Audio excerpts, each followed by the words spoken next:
Hi, I'm Dave Barnhart, pastor of St. Junia United Methodist Church, and today I want to share with you one of my favorite biblical contradictions.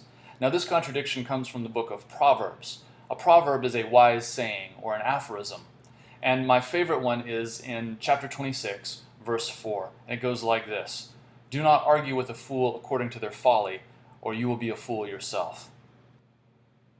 So that's some pretty good advice, right? I mean, maybe you've been in an argument with someone before, either in real life or online, and this other person was, well, frankly, an idiot.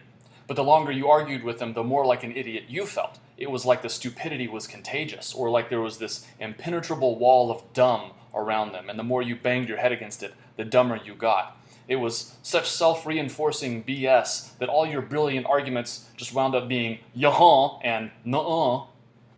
So by arguing with a fool, you find that you've become a fool too. So this is good advice, right?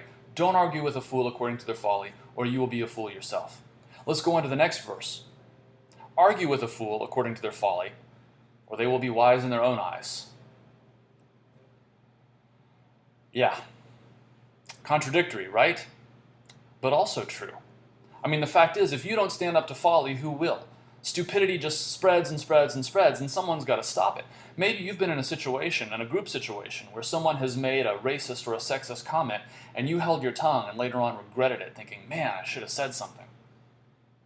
So verse 4, do not argue with a fool according to their folly, and verse 5, argue with a fool according to their folly. Both contradictory and both true. Because real life is full of contradictions. Real life is messy, and part of wisdom is knowing when to talk and when to shut up. But the author didn't write that. The author didn't say wisdom is about knowing when to talk and when to shut up. Instead, the author gave us two contradictory verses because the author wanted you to come to that conclusion.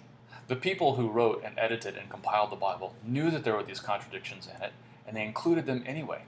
They included them because they figured that you and I would have the critical skills to read and interpret wisely.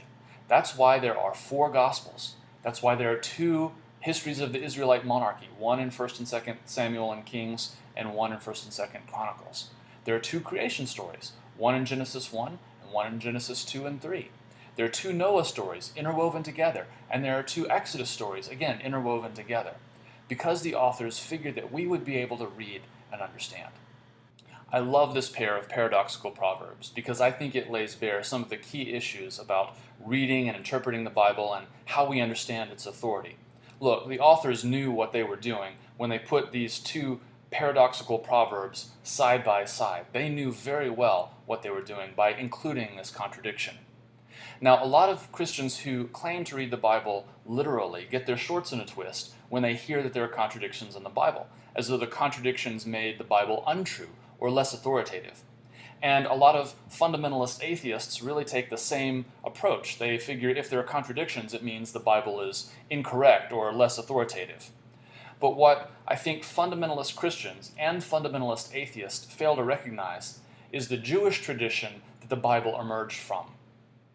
The Jewish sages prized conversation and debate. In fact, one of their sayings was that the Torah has 70 faces, like a gem. You were supposed to turn it around and examine all the facets. Any given scripture could be read 70 different ways, and you needed to examine all of them in order to have an appreciation of the scripture. So in the next few videos, I'm going to share with you some of my favorite Bible contradictions, because I think critical reading goes hand in hand with devotional reading. In fact, I think critical reading helps our devotional reading, and by reading critically, we uncover deeper spiritual truths. There's another verse that follows the 2 that I've just shared with you. It's in verse 9. And again, I think this is a little window into how we use the Bible. It goes like this: like a thorn bush brandished by the hand of a drunkard is a proverb in the mouth of a fool. It's a great image, isn't it? The drunk, raving and incoherent, holding on to a thorn bush that's damaging his own hand even as he waves it around and threatens other people with it. It says that just saying a wise saying doesn't make you wise if you use it in the wrong context. In fact, it can actually do harm. And I would suggest that probably for the last 30 or 40 years, in fact, through quite a bit of Christian history, Christians have been like drunks, drunk with power, waving around a thorn bush, doing damage to themselves and to others, when they read the scriptures uncritically, when they use them in ways that do damage to other people and to their own faith. Of course, the other cool thing about this verse is that it's self-reflective. Because even as you're reading Proverbs, you come across this verse and you have to entertain the possibility. Maybe I'm the drunk. Maybe I'm the fool.